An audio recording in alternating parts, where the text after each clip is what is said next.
Okay, here we go. So, hi, how's it going? Hi, I'm good. How are you?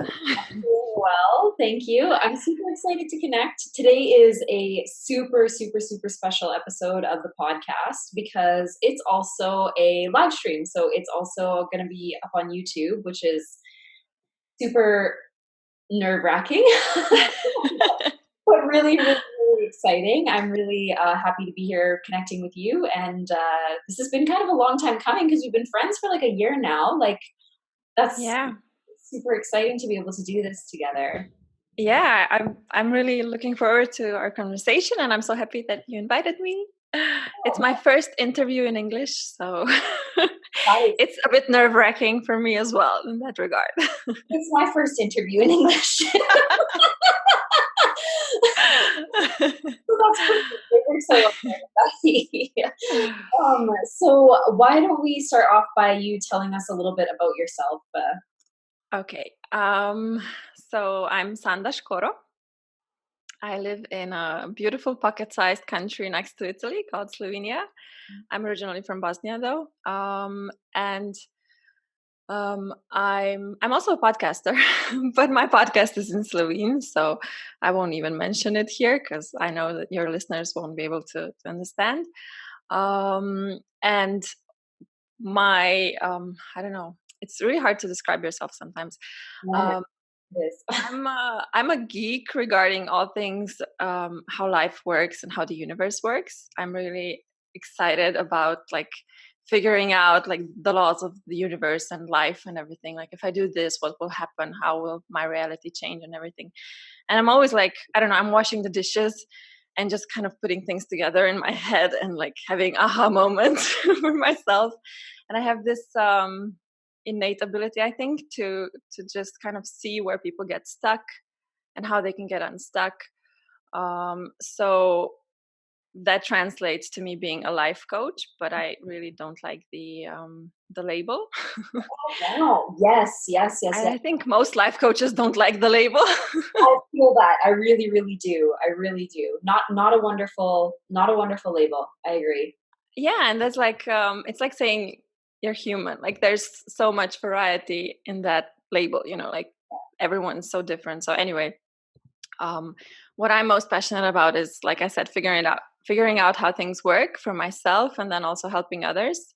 And I believe that we all have a responsibility to share what comes like naturally and what we feel like like intuitively that we need to share in this world, and that everyone contributes a little part of their own energy and the contribution that we are, and then put together there's this like beautiful picture of all of us on this planet. So I see my contribution as helping people to be more in touch with themselves, to accept themselves, to lead lives of well-being, um, and also to fulfill their potentials. Because in my life, the worst feeling I can have is the feeling that I'm not really living the life I'm meant to live. Mm. And feeling that gap between where I am and where I feel that I could be. So that's something I feel driven to help others with as well. And then, just like very practically, that translates into me doing like one-on-one coaching and then having programs like enhancing your intuition, and then also like what we're going to talk about today, like how to have a better relationship with your phone and things like that kind of don't that seem random, but they all connect to in this picture of like you're living the life that you're meant to live, and that you're also at peace with yourself and contribute your best self to the world. Oh yeah. Oh yeah. I hope that made sense. It was great. And like I think that like what you said, it sounds random, but it's just nothing is random. Like it's all interconnected, and every area of your life bleeds into every other area of your life. And I think that that's actually where people kind of get tripped up, is that they think that like maybe sometimes, oh, what's the point of like learning about this, or what's the point of investing in myself, or what's the point of working with a life coach? But like working on one area of your life inevitably brings positive benefits to every other area of your life, because you're not like Yeah. faceted human being, right? Like you're multifaceted and every part of you is interconnected. It's just, and we're all interconnected with each other as well. So Yeah.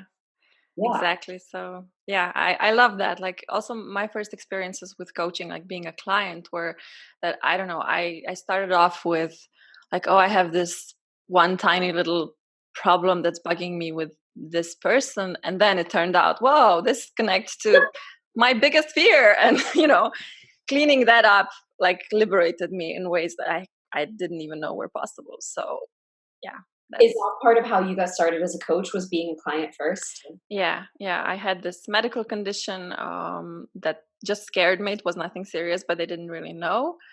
And that was in 2012. I don't know if you remember, but there was this whole talk about like the world ending and everything, Yeah, because the energy, like literally, the energy shifted, and a lot of people started off the awakening process. It yeah. was like a mass awakening, and I was obviously part of that wave because life kind of squeezed me into this like stressful position of like being afraid for my life, basically.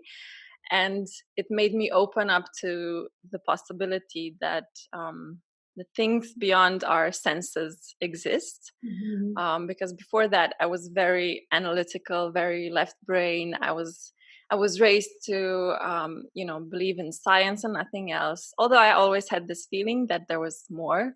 Mhm. And then I was diagnosed with this like breast tumor. Wow. And yeah, but it was like I knew I would be okay, but it was my wake up call. We all have these wake up calls.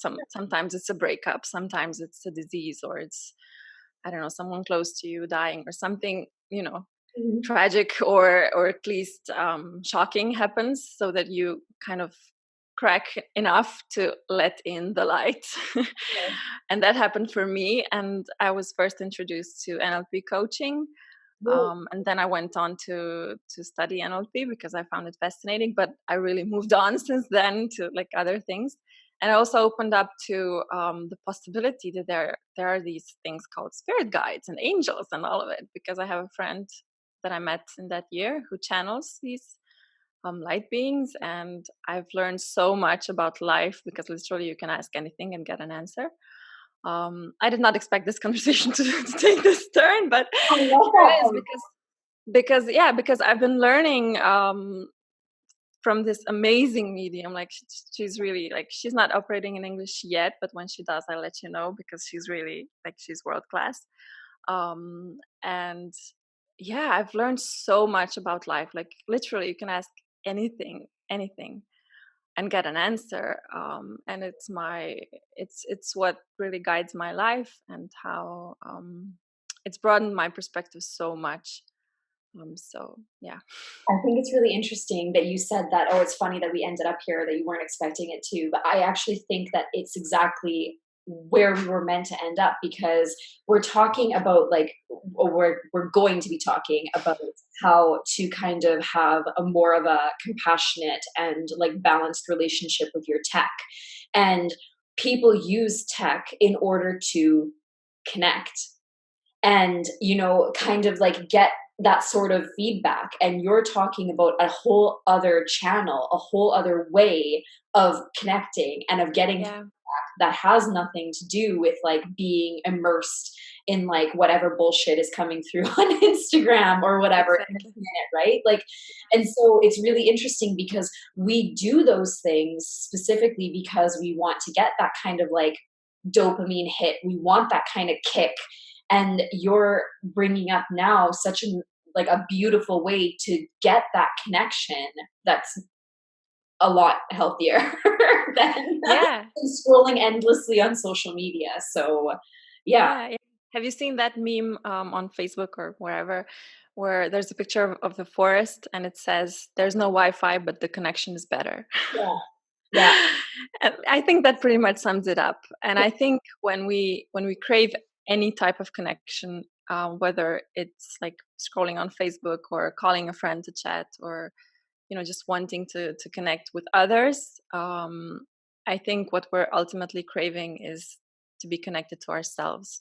And I Ooh. think I know that sounds really cliche, but it's really really true. And one of the things that what we'll talk about is later on, I guess, more. But one of the things that I found is whenever I'm spending way too much time on my phone, and I'm talking mindless phone Mhm. usage. I'm not talking like actually calling someone or getting some work done or whatever. I'm talking like just turning off your your brain, just like being there. That's when I feel most disconnected from myself, and that's where when I really need to come back home to myself. Oh my god, I love. And I can look at my like digital balance. There's this information in our phones, in our smartphones, where you can look up how much time you spent on your phone. I didn't know that existed before. Mhm. But you can see how much time you spent on your phone, and it's also divided by the app, so you can see how much time you spent talking or on Instagram or Facebook or whatever. And I can literally like tell you on which days I was not doing so well, Yeah. because those are the days where I spent more time on my phone. That Mhm. there's like a direct correlation. That's so interesting, and like, if I think back to my own tech usage and, like, the days exactly what you're saying, like, the days when I use tech the most, I find that, I'm looking for something that will make me feel better, obviously, because I think that's we're only ever everything that we do is motivated by the desire to feel good. Like even the bad stuff that we do, we think we do it because we think it will make us feel good, even if that good is only temporary, it doesn't matter. But when I'm kind of searching for that, I think I go on there sometimes because I follow a lot of people in the self-help industry looking to quote unquote be fixed. Like Mm. I'm kind of searching for like, okay, what can I learn today that's going to make me a better person or that's going to make my life better. But even though it's like, okay, better than like maybe comparing myself to other people, it's still like an addiction. It's still like something that even starting off healthy becomes unhealthy. Yeah, and I think for me at least, when I do that, it also tends to come from a place of I'm not good enough. Oh hell yeah. I need to learn, and I need to be more like these people that I follow that have Yes. millions of followers, and I need to figure this thing out before I can do blah blah blah. So it's a bit of that, like, yeah, not feeling good enough. And Instagram has turned into like a marketplace. It's literally a bazaar of everybody selling everything. And I can't say that I'm fully exempt from that, but it does become like somewhat overwhelming as well because we're using social media to sell, not just to connect, which I think, changes the landscape of the app and the way that we use it and engage with it. So when did you first become interested in like this discussion of like mindful tech usage? I think it was like last year, probably, when I kind of started noticing that the way that I'm using, especially my phone, is Mhm. just not healthy. Mhm. But I didn't really know what to do about it, and I just beat myself up. That Always a was a good start. temporary solution. So, and then this year, at the beginning of the year, I think around January, around the New Year's resolutions time, I was Sure. like, I really want to be more present in my life, because I'm not a naturally focused person. Like, I need to work on being focused.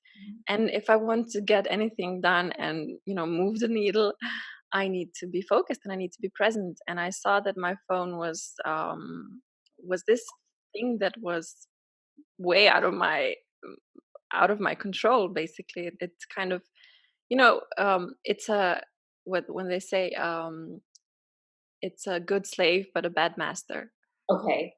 And it became my master in a way, and I was really angry with myself and frustrated. And Mhm. that kind of peaked in May. Ooh, So that's like 3 or 4 months ago, yeah. where I had this moment, after having decided a bazillion times that I was going to use my phone more consciously. um, I spent the whole day basically like throwing away my focus just by checking every 5 minutes if there was something new on Facebook. Facebook was um, the app that really got to me. Drug of choice. Facebook was your drug of choice. Yeah, my drug of choice, exactly. And then then it was because I work from home and I work by myself, and it's really you know, all, everything that gets done, I have to do it because I self-disciplined or whatever. Yeah. It's not like I'm in an office environment and I have these work hours that kind of are the external motivation, Yeah. but it all has to be internal, and Yeah. that's kind of my challenge. So it was evening. It was a Thursday evening. I remember exactly, and I was feeling so disconnected from myself and so angry with myself for spending the whole day on my phone. And I decided to, I decided to do this crazy thing where I filmed myself. Like first, I did a meditation, like a heart opening meditation, and I meditated regularly, which was part of the frustration. Like what, I can say what the fuck here on your podcast, right? You absolutely can, by all means.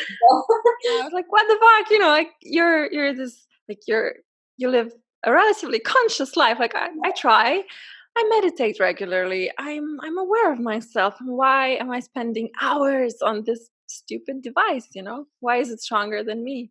Yeah. And then I went into meditation with the intention to kind of let go of that addiction. And then after the meditation, I did this silly thing where I recorded myself and I did like this memo to myself for the next morning, like, Sanda, when you wake up, don't look at the phone.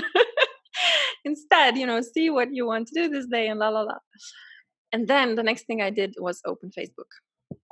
Immediately after. Yeah. And that was my rock bottom moment where I was like, Okay. I really this is a problem. Yeah. Yeah. I was like, this is crazy. Like, this is yeah. crazy. And then immediately I uninstalled it from my phone. Yes. And I didn't reinstall it until maybe 2 months later, when I felt like it had loosened its grip on me and I was safe. And then I was trying to figure out different ways, and I like to do things integrally. I guess I don't know if that's the right word, but like not just one-sided, but to look at life as a whole. Yeah. Um, Take a so holistic. I didn't want to end up like not being able to use my phone at all because it's a problem. Like I didn't want to have to delete all my apps and go back to the stone age of phone usage.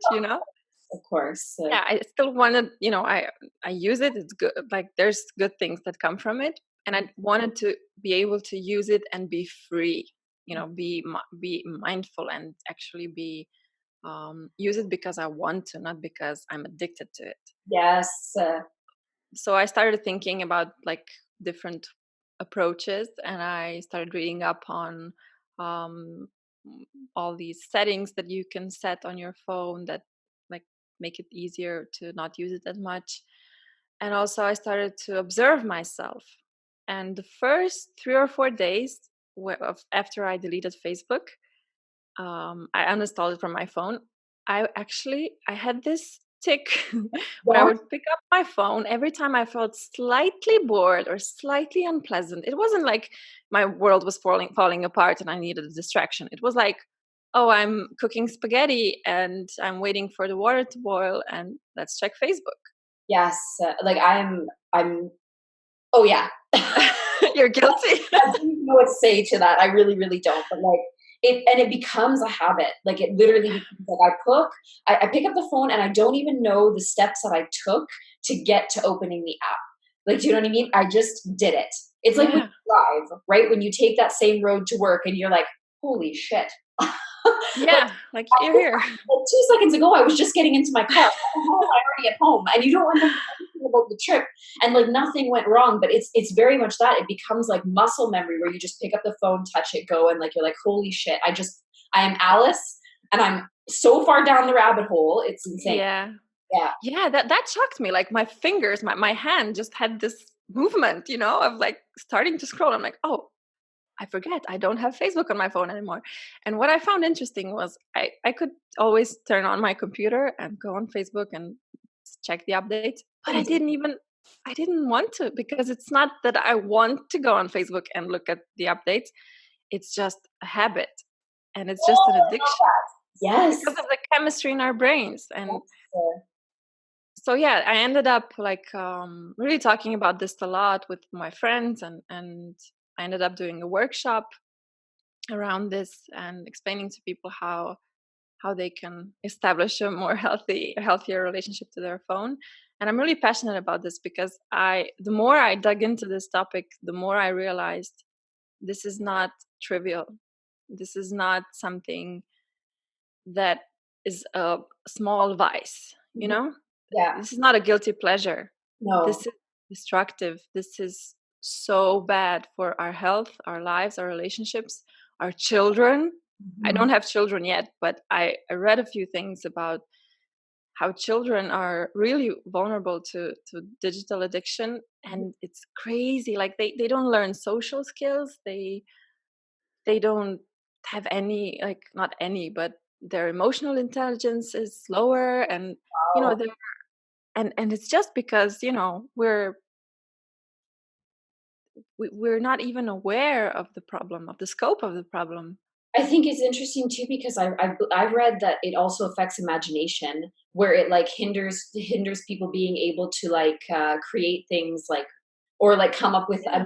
ideas. And I didn't grow up in the tech era necessarily, but I grew up watching a lot of television, and I feel that like when I read that, I really resonate with that because in my childhood, my fun was watching movies, was watching TV, and I never Yeah. really had to create my own worlds. And so, like, even to this day, I find visualizing actually very challenging. And Mhm. I'm sure that a part of that might just be who I am as a person because I know that not everybody is capable of visualization. But I also think that part of it has to do with the fact that I never practiced that skill as a child. And Mm. and it's kind of like coming up now. And it's interesting too what you said about like us not really knowing, like it's insidious, we don't really understand.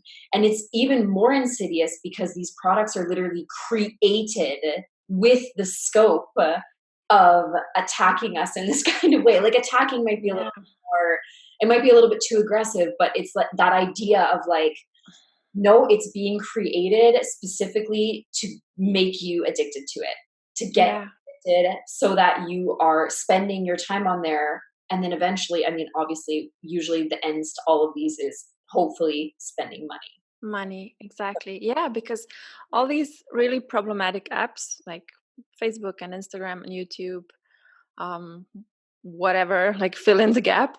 Yeah, The business model is if we spend more time on their app, they will earn more money with advertising. That's sure. the business model. So of course, it's normal that they want us to spend as much time as possible. Yeah, And the idea that they're selling is that we'll be more connected. But like we talked earlier, we're yes, you and I wouldn't have met if it wasn't for Facebook. sure. So there are good things there. That is part of the truth. That yes, we do meet more people, or we do connect with more people. We do get more information, although fake news and everything. But there are these good sides. But we also disconnect from real life and ourselves and our real life connections. There's a And price. if, yeah, and if I was really like friends with like 5% of the people I'm friends with on Facebook, oh, that would be amazing. You don't have the time though, even, right? Like, I mean, No, because there's people on there who have like thousands of friends, and the first thing I think when I see that is, no, you don't. yeah, But whatever, like that's a whole other discussion. But yeah, yeah, yeah, absolutely. It is a real connection, but I feel like it's worth mentioning too that our connection had deepened because we made the time investment outside of Facebook to get to yeah, each other. Because we may have met there and that might be the starting off point, but it's not like you it doesn't necessarily foster deep connection. It fosters multiple connections. And yeah. quantity is not necessarily, or in my opinion, ever better than quality. So, Exactly. And I think one of the things that happens when we open a news feed of a social network is that we are not really proactive. We are not really intentional about what we are letting into our brains, into our energy fields, if you want. yeah, Because when you open Facebook or whatever, I'm saying Facebook like it's the devil, but whatever, whichever app that has a news feed. Hmm? Your app of choice. Yeah, your app of choice. One that has a news feed. You're actually kind of saying, it's like, imagine this. Imagine like you're in your home, and then you open your door and just say, whoever wants to enter, enter. Here you can have my attention, you can have my energy, you can have my time. And you let in some friends, but then you let in people you don't really know, some people that really annoy you. You let in people that trigger you. You let in the worst news, and you have that in your home, Yeah, because you have that in your head, you have that in your energy field. sure. And our minds have to process so much information these days because we're inundated with information. Yeah. Our brain wasn't really designed for this, and of course it causes stress. I mean, among other things, Mhm. it's one of the things that cause stress, because we have so much information to kind of process and handle, and then we can sleep at night. Also blue screens, like there's yeah. Yeah, exactly. Yeah. We're talking about them like they're the devil. We're really, really demonizing tech use right now, but I think that there's like, I mean, there's good and bad to everything, and you have to find a way to take control of it and make it as good for you as possible. I know that like you're going to give us some steps and how we can make our tech usage more um, mindful, be more compassionate to ourselves when we're using our phones. And I know that like I've personally been on a journey with this for years because I absolutely refuse to let other people's bullshit into my life. Like I refuse. And I had had enough back in the day. I mean, I did this years and years ago. I think as soon as the feature became available, this was one of the first things that I did. But I actually went through and I maintained my connections and I unfollowed everyone. I unfollowed everyone. So I still Okay. kept all my friends, but I don't see like Bobby is having a Coke or like, like, oh, whatever political like opinion somebody wants to spout on Facebook, like none of that is interesting to me. I just don't want to hear it. I don't want it to be a part of my world. And so I actively took steps as soon as it was available to me to like get rid of that. Yeah, I that's can't wait great. to hear what tips you have for our listeners as to how they can be more mindful with their tech. Okay, so I was thinking of doing like 3 steps for clarity's sake, Yeah. and it's also easier to remember. So the first step I see is really necessary is to actually make a decision. Mhm. And The hardest what do I mean by? Hmm? the hardest step. Yeah, possibly. Like the thing is that I had decided a million times that I wanted to use my phone less and more mindfully. But every time that decision came from um, me being angry with myself and frustrated and beating myself up. Mhm. And that's the worst energy that you can make a decision from. That's actually not for you, that's against you. So, that applies to everything, to why you want to lose weight or why you want to, I don't know, have a new partner in life or whatever. Like the Absolutely. energy from which we start off a project, a decision, or whatever is really important, because that's the main ingredient of what we're getting into. Absolutely. I always So, say you can't hate yourself happy or you can't exactly. hate yourself skinny. That's not how that works. You have Yeah. to start off in a better place in order to manifest the results that you are looking for. Yeah, exactly.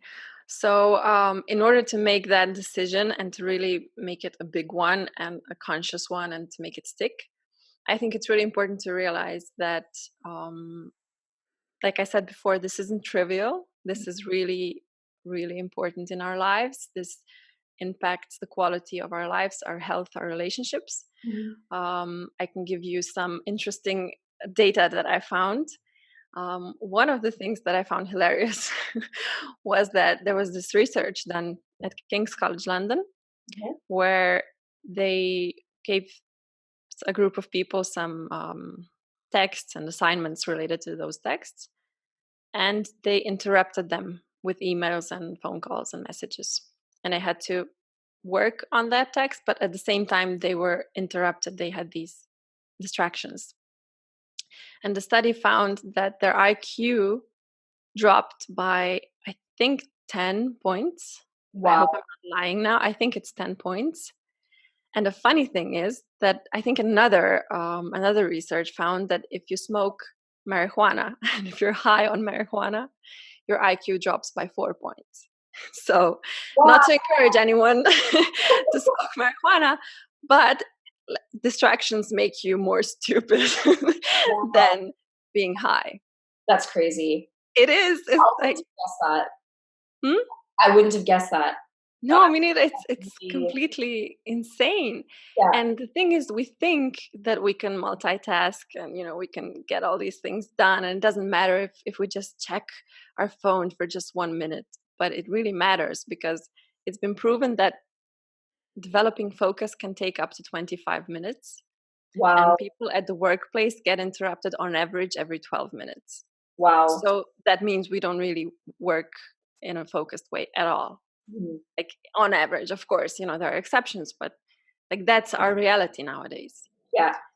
So we have to decide, and we have to really decide to we have to decide from a place of wholeness, and from a place of Yeah. acceptance, and from a place of not necessarily that you're happy with where you're at, but a place of moving in the direction of your ultimate happiness. Really Yeah.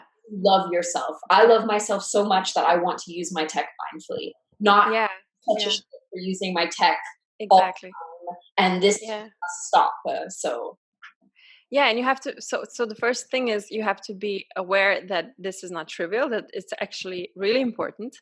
And then decide like what kind of life do you want to have? Like what are the things that are important to you, and to actually visualize or, feel into that reality that you want to create for yourself. Because one thing that really hit me when I had that day when I hit rock bottom was I realized that, okay, this may be a minute here and there, and then half an hour here and there, but that's every day, and that's every week, and that's every month. mhm, And by the looks of it, it will be every year of my life. And I have big plans. Like I said before, I have this feeling of like where I could be in life and what I'm here to do, mhm, and I'm not there. And then that gap is really horrifying. And it's like, this is my life, I'm not creating that life for myself that I feel that I was born to create. mhm. Ultimately, that's a life that's wasted. Yeah. It sounds like you tapped into, like, your bigger why. Like, you Yeah. decided and you found the why that would motivate you to stick to this decision this Yeah, that was for me my bigger why, but for someone else it might be their health or their children or whatever. But you have to imagine that future that you're jeopardizing if you don't make a change now. Of course, if you have a problem to start with, but Yeah. Love that. And so that's the decision. Like make it because you love yourself enough to lead that life that you want to lead. absolutely. And step 2? Step 2 is recognize that whenever you're craving that connection, it's really like your soul calling you to connect to it. Or Ooh, it's interpret every time you pick up your phone mindlessly, interpret it as a cry for help. yeah. Oh, I love Interpret, yeah, because when you think about it that way, you realize that, okay, I'm picking up my phone not because I'm stupid or I lack self control or whatever, but um, because I actually need something. I have a need that's not being met. yes. You're craving connection, you're craving attention, you're craving something. Find It could be you're craving to go to the bathroom. It could be you're actually hungry, because we use these distractions to distract us from feeling whatever we're supposed to be feeling. And we live in a society that's really all about distractions and all about not dealing with the bad stuff of life. But that's just part of life. Like sometimes you're bored and that's an unpleasant feeling, but that's like the slightest unpleasant feeling.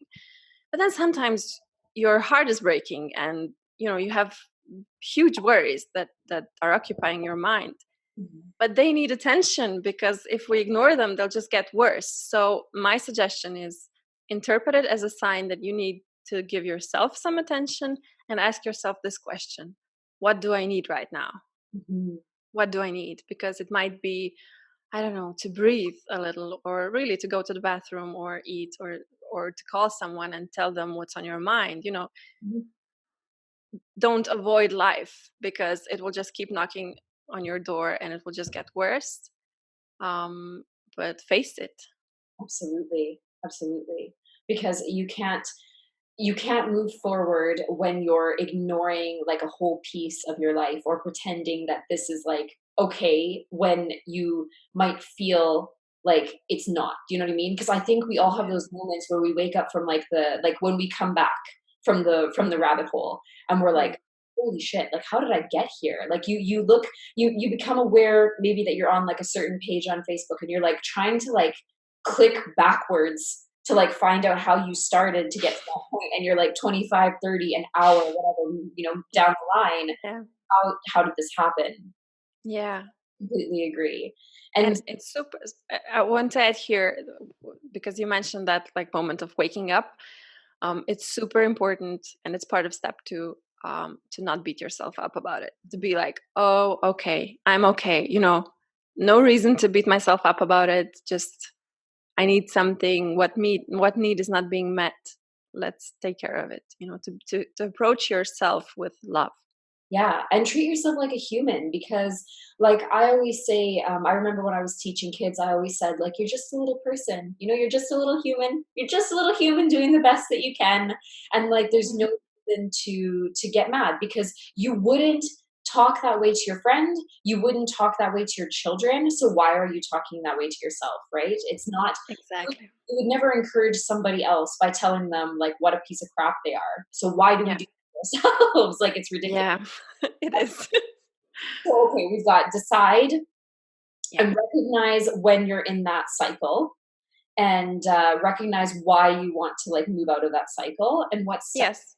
So step two is basically just about like your relationship with yourself, and establish a good one. Be Yeah. mindful. Step three is actually like very specific and easy to implement habits that you can change, and settings that you can change on your phone. For Yes. example, you can look at the digital balance. You can see how much time you spend on your phone, just to get an idea. Mhm. You might be surprised. I was definitely surprised. Then there you can set a reminder on Instagram and Facebook to remind you after a certain amount of time that in the day that you spend on that app, to be like, hey, you've spent 30 minutes on Facebook. And you get that reminder where you're interrupted, your scrolling is interrupted, and you can decide again, like, oh, okay, do I want to continue or not? And then you choose not to. Then you can set your display to display more yellow tones Yes, I love it. throughout the day. Yeah, because the blue light influences our serotonin levels. What is it? Serotonin? Melatonin. Melatonin. Yeah, thank you. And it prevents us from getting asleep, Mhm. falling asleep. Um, so that's one of the things that you can do, and then you can also, at least my phone has this option to turn on a gray screen after, like, at a certain hour. For example, at 9 p.m., your screen turns gray if you set it to. And what this does is it makes it less interesting to be on the phone. So um, when you see that you have a call or you have a message, and then there's that red So, dot. yep. Yeah. Or you hear the ping or whatever. Where anyway, that red dot is actually the way that we're programmed to, like, since forever, since humans exist, to kind of react to that and be aware of that and to want to check. So Sure. it's that dopamine hit that awaits us when we open the app that has that red circle with the number, the notification. So when that's gray, it's really not that appealing to our brains. And when you look at pictures and they're all black and white, it's like, oh, okay, it's not as fun, and you actually don't want to spend more time on it. So there are these hacks, and then I recommend not keeping your phone in the bedroom at all, especially not charging it there, and also to keep it somewhere where you cannot, like, where it's not right in your face when you wake up, because when we wake up our brains operate in what's called alpha waves, which is this state of awareness, but we're also really open to being programmed and really suggestible. Oh, I don't know the word. Yeah, susceptible to whatever. And if you open your phone and your email and everything, I mean, we've all heard this, but there's actual science behind it.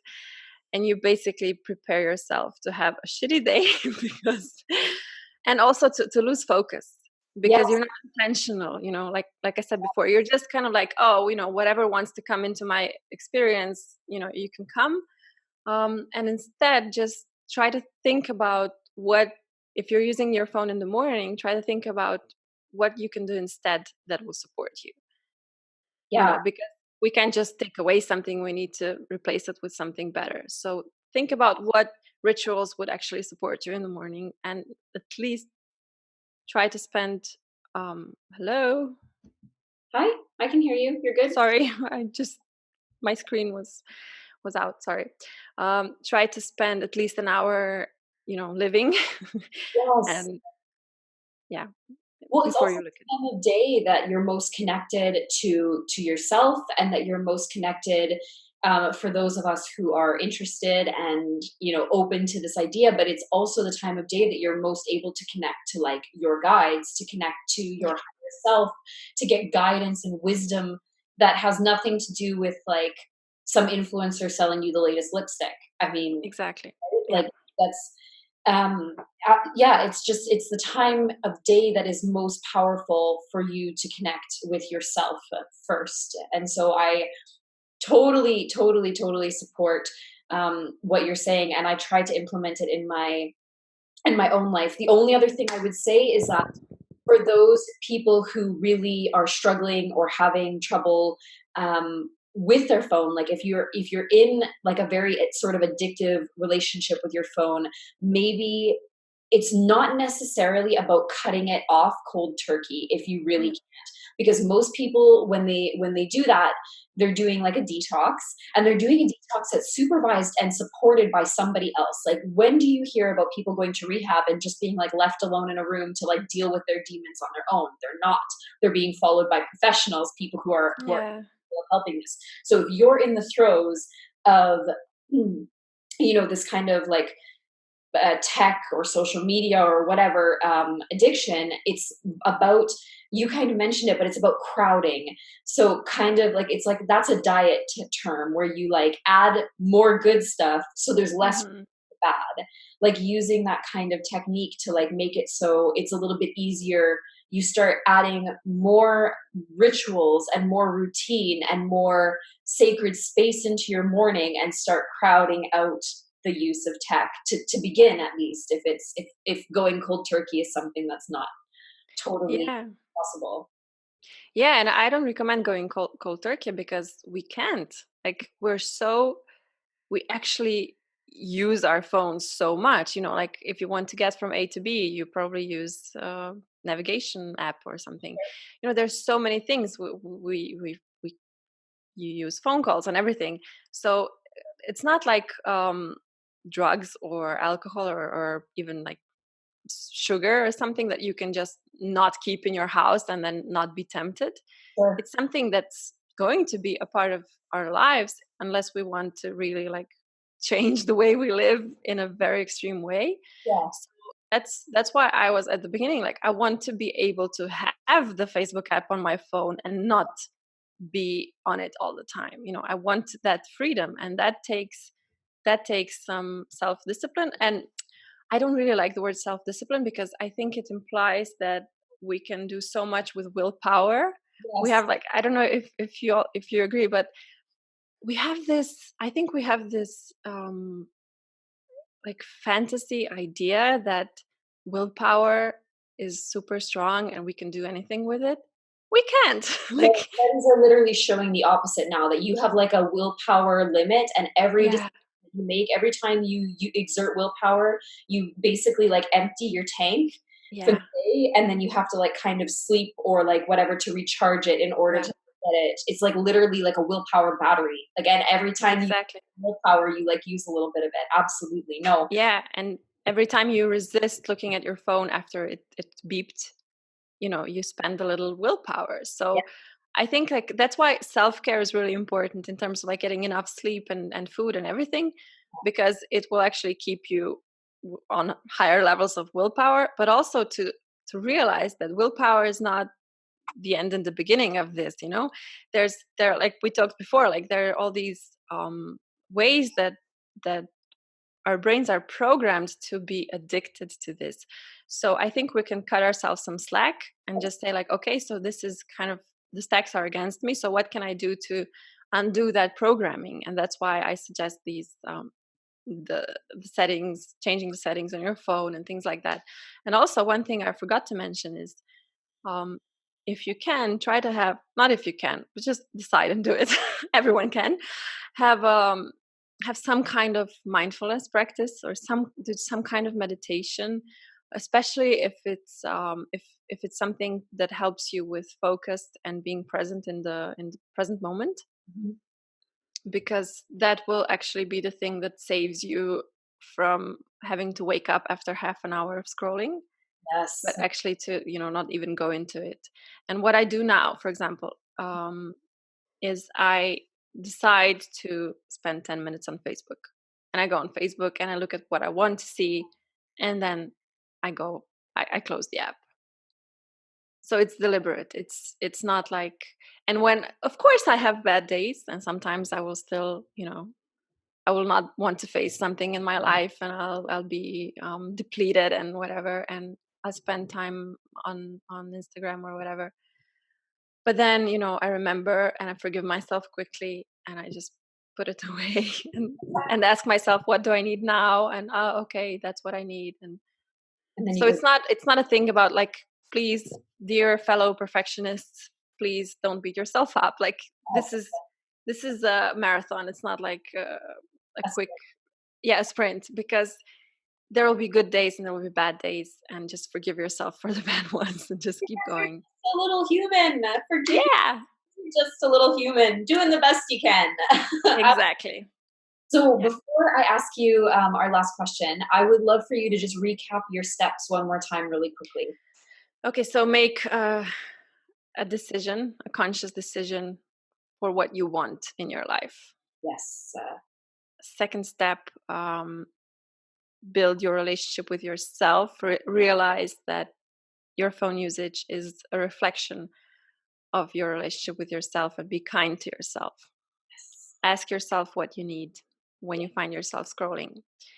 And the third step is implement these very easy changes in your settings and in the way you use your phone, for example, where you put it. Because people are lazy, take advantage of the fact that we're a lazy species. And if you can put it somewhere, I don't know, like 3 meters away, so that you don't want to get up and pick it up.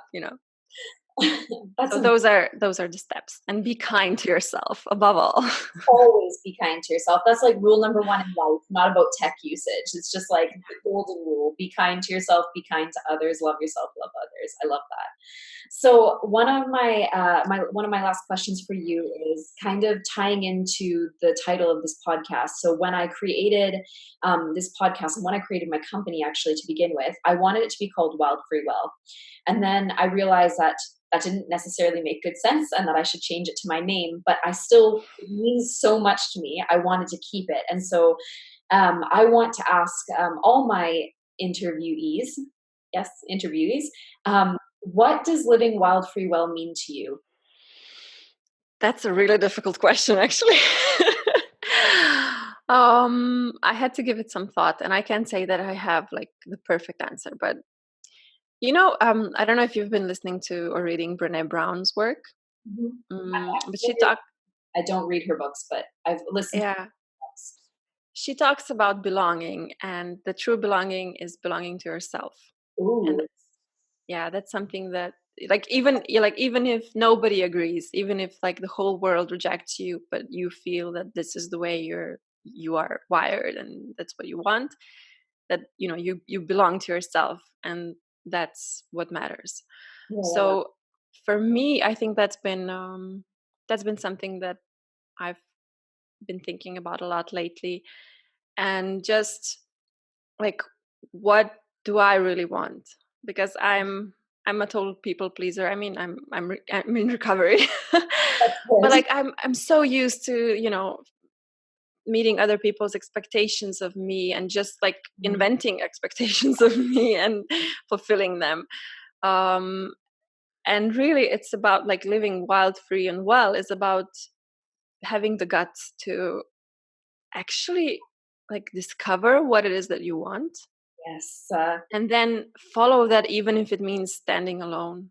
Oh, I freaking love it. Yes, yes, yes, And yes. it's so scary. Sometimes it's so scary. Like, I make some life decisions that nobody except for maybe my boyfriend understands. And it's like, yeah, I have to do this because I made a choice probably around a year or 2 years ago that I'm going all in this lifetime. Like, I want to be free. I want to do what my soul came here to do. And that's a decision that's brought up some shit for me because you have to clean up so much to, There's to actually get to that place. Yeah, there's a meme about that too, where it's like what everybody thinks personal growth and Yeah. personal development looks like, and like what it actually is. And like one is Yeah. like rainbows and like somebody running through a field. And the second one is like a girl with like mascara running down her face. And I'm like, yeah, Yeah. it's the second one. We all look happy and we all look like we're like loving life. And I swear 90% of the time we are, obviously, because but then there's like the dirty work that you don't see where you're like really like literally holding your own shit in your hand and you're like, okay, what do I do with Yeah. this? Like, is this something that I want to keep? What of this is serving me and what of this isn't? And it's, yeah. Yeah, and it's so like those moments are so bad. And then I know that even if I tell people, like on my podcast or whenever, if I write a book about it, and if I say it was really hard, I experienced this, and I was desperate, and I didn't know what to do, and I'm like, I was being torn apart and whatever, that people will be like, yeah, you know because you can't really translate that experience. I think we all have those experiences, and if you want to live a life true to yourself, like really like answer those calls. Like, I recently had to admit to myself that one of my desires in this life is to actually be in a Hollywood movie, Very which is so cool. random. Yeah, because I had to kind of unpack that. Like, I had to stop seeing myself as a life coach, a personal growth, Yes. whatever, and be like, okay, so what other aspects of me are there, and what do I want to experience in this life? And I was like, I've always wanted to be an actress, but not like in some like shitty little show or commercial or something. I want to be in a big Hollywood movie, like an epic one, And I said that out loud, and I feel embarrassed about it, but I also feel like, yeah, I'm definitely going to do that someday. Oh, I just love that. But that comes back, I think, full circle to what we were talking about at the beginning about this idea of like life coach versus whatever. But we're people. We are people. Society, for whatever reason, feels this need to like pigeonhole us and put us like we become our titles. And no, no, No. no, just and I love that. I love that you are like actively refuting that. I love that you're saying like, okay, I work as a life coach, maybe. Let's find another title because I agree I don't like it either. Yeah. Or like I do this, but like I am a person and I can be or do or have whatever the fuck I want. And it doesn't have to fit into this tiny little box. Yeah, and sometimes it's Love it. thank you. It's admitting to yourself like, "Oh, this is what I want." Like, "What?" Because we have irrational Yes. wants and wishes, and it's not like I can't want what you want, but I can't not want what I want. And it's admitting that to yourself and actually going after it, or just putting it out there and waiting for it to manifest or whatever. But yeah, that's what living wild free well means to me. Love that answer. I really do. That was amazing. Thank So you. just to finish up, where can our listeners find you? Okay, so I've recently opened an Instagram account where I'm posting in English. Yay! So I'm on Instagram. I don't have a website in English yet, so they can find me at Sanda. It's spelled without the R's. Sanda, Sanda, Shkoro. Sanda Skoro. All right. That's Uh, yes. Thank you so much. Thank you. Thank you so much for this. This was wonderful. I really, really, really enjoyed my time, and I'm so grateful for all the things that you said. And I'm so grateful for how this conversation unfolded because I feel like it ended up being about so much more than mindful tech. And I mean, not that that's not important because it's super important. It's vital, as you said. But so is that willingness to be open to connecting to your guides, and that willingness to be open to connecting to yourself and to your higher power, and just all of it. Like this episode was about connection, I think, and that was really Yeah.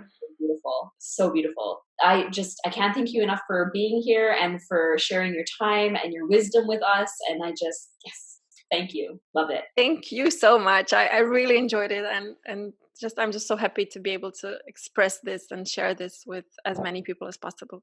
Yes. So thank you. Thank you. So we'll talk again soon then. Thanks for coming and being on the podcast. It's just been an honor. And for me, thank you. Bye. Bye.